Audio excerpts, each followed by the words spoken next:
नमस्कार जी। एक बार एक राजा ने बहुत बड़ा आयोजन किया, अपने राज्य के समस्त ब्राह्मणों को बुलाया और एक ब्रह्म भोज का आयोजन किया और उनके लिए अपने महल में बहुत साफ सुथरे तरीके से भोजन बनवाया। उसी समय एक चील एक सर्प को उठाती है और आकाश में उड़ जाती है। सर्प चील से बचने के लिए बार बार उसके ऊपर जहर उड़ेल रहा था। वो चील उड़ती हुई राजा के महल के ऊपर से गुजरती है और उस जहर की कुछ बूंदें वहाँ बन रहे खाने के खीर में गिर जाती हैं और पूरी खीर जहरीली हो जाती है।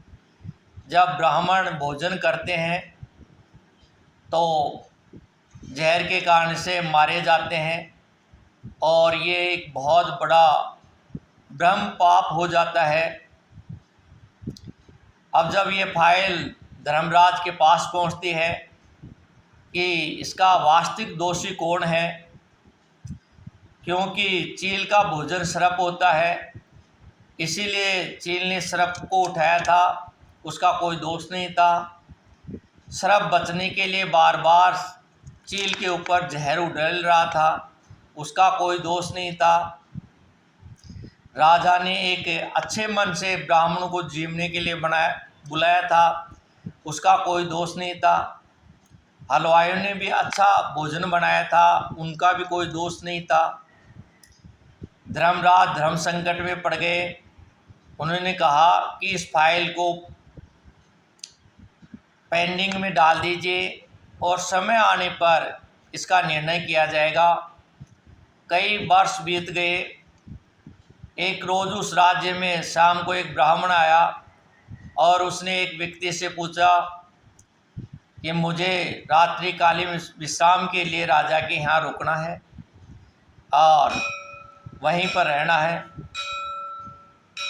उस व्यक्ति ने कहा कि राजा बहुत अच्छी तरीके से आपको खाना खिलाएगा, अच्छा विश्राम कराएगा, लेकिन खाने में जो खीर खिलाएगा उसमें जहर मिलाएगा और आपकी मृत्यु हो जाएगी। इतना सुनते ही वो राहीगीर ब्राह्मण आगे चला गया।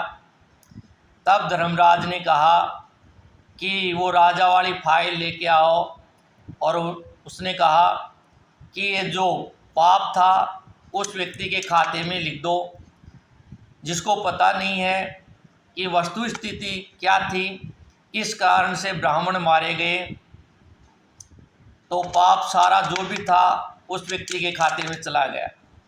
कहने का तात्पर्य ये है कि हम अनावश्यक जीवन में किसी की बुराई नहीं करें, अनावश्यक उसके हिस्से के पाप अपने क्रम में नहीं लिखवाएं।